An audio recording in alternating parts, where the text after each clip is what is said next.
So the Premier League starts tomorrow, and that means it's prediction times. And this is gonna be the only one for any of the major soccer leagues. No La Liga, no Serie A, no Bundesliga, etc. This is the only prediction video, at least only league prediction video, and no face cam today either because it's not working. And who cares?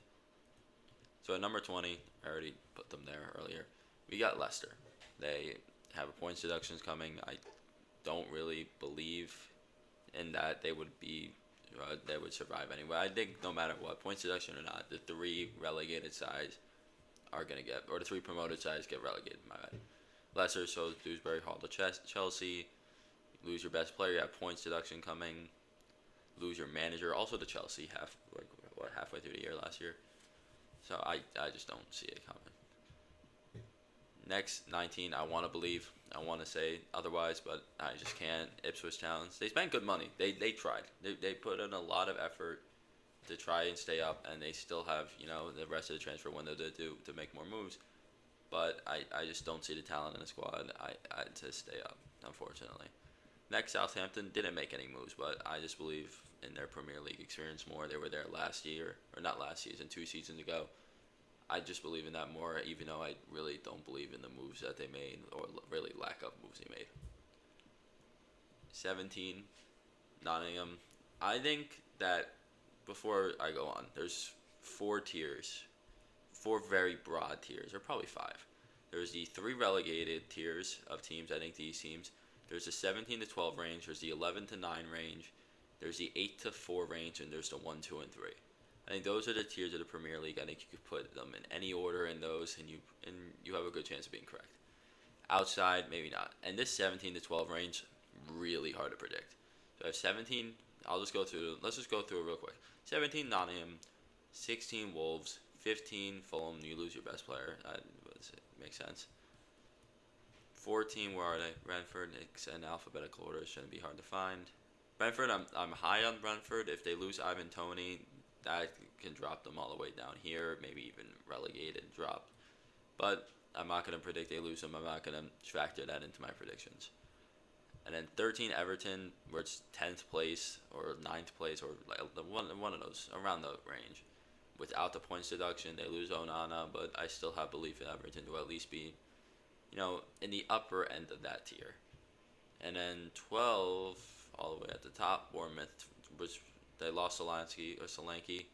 Still believe in Bournemouth to be at the top of this tier, but you can put these anywhere, and I'd probably agree with you, but this is just the order I'm going with. And then this next tier of, I don't want to call them mid, because I do like a lot of these teams, but I guess it's only 3 teams. I do like all 3 of these teams, but 11, we're going to go Brentford. 11, we're going to go Brighton, who I have a lot of belief in Brighton, and I think a lot of people have a lot more belief than me in 11th place, but this is what I'm going with. At 10, I love Crystal Palace even after Olise leaves. They replace him with Kamada and other pieces. I have a lot of faith in Crystal Palace to be a top half of the table team, still finish around this range. And then 9, West Ham. I think West Ham may be in their own tier. I think they are not significantly better, but definitely better than Crystal Palace, Brighton. They're probably closer to your 6, 7, 8 tier. They can finish in any of that range because they got like 4 new starters. They got Fulkrug, got Wan-Bissaka, they got Kilman from Wolves. They made a lot of moves. They spent a lot of money too, and if that money pays off, or that spending pays off, they could be getting a European football spot next year easily. 8, Man U. Last year was awful. They always have talent, and the past few years, besides 2 seasons ago where they finished 4th, they really haven't been living up to that talent. They signed Xerxes, who's going to probably be their starting striker for at least a good amount of the year, while Højlund's hurt.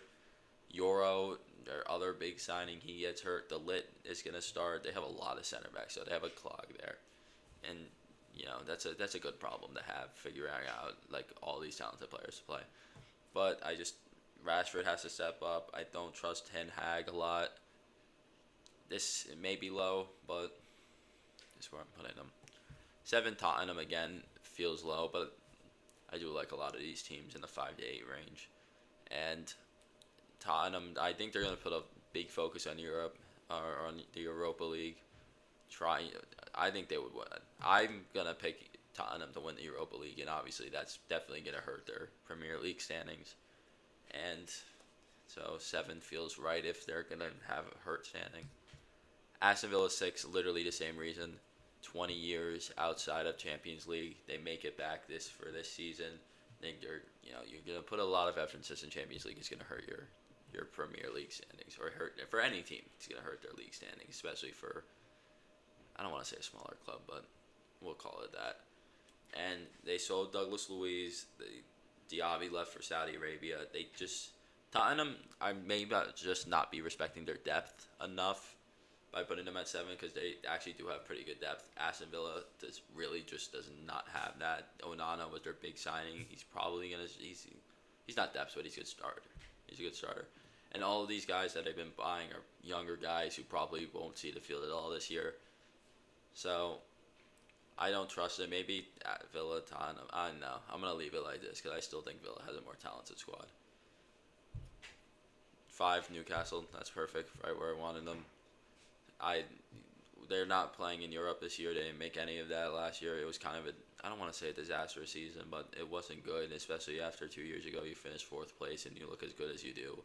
And you go and you have the Champions League hype. You get into death group. You get grouped. That's fine. But then you finish 7th in the Premier League. A lot of injuries. Lot of injuries. And they really haven't done much in the transfer market. Actually, they've done pretty much jack shit in the transfer market. But without your European football, and with the 3 teams below them maybe being more talented, maybe being more better coached, they all play European football. The top 4 all play. They're the best team that doesn't play in Europe, and that means something to me. For Chelsea, I struggle with Chelsea because they made a lot of moves, but a lot of them are not going to be playing with the team, especially year 1. And then Dewsbury Hall's really the only big name that they got, and they're in the running for Osimhen. I think it's interesting because it seems like every day it seems less likely, and then there's just one random day where this big rumor comes up that Chelsea, or not Chelsea specifically, that or something with Osimhen, and they take a huge step forward into this deal getting completed. A few days ago, he said he was just flat out refusing to play for Napoli. But it's an interesting thing, and him and Nkunku together, honestly, could be higher than 4. But I still think without Osimhen, this could be a 4th place team. This could be a Champions League, finish in a Champions League spot. But they have a lot of Titum. That's not a word. I'm not even gonna try. They can finish 4th, they can finish 7th, they can finish 8th. But I'm gonna choose to believe in Chelsea, especially with their second half of the season last year. 3, Liverpool, my club. It's been a very boring off season. They sold out 1 player, and then obviously a few loans, and have not bought a single player. That's boring. I like having fun during off seasons, and it was just a boring ass off season. That's it. But I believe in Arne Slot. I completely believe in Arne Slot. The preseason, their football preseason looks super good. I still think with even staying stagnant with roster moves, they obviously still have a ton of talent. They're Liverpool. And I think Arne Slot can still bring them, around the same spot they were last year, maybe even better. Maybe they don't have that complete fall off in the middle of the season. Hopefully. And then who am I going to have 1? I'm going to go boring. I'm picking boring. Man City, number 1. It's really hard for me to pick against a team that's won 6 out of 7 years, who still have Pep, who still have the most, or top 3 most talented team in the world. I wanted to pick Arsenal. I wanted this to make the year, and it could be the year, but I'm playing it safe. Is it a chicken move? Yeah, but I'm embracing it. So, thank you all for watching. Discord's never coming to you.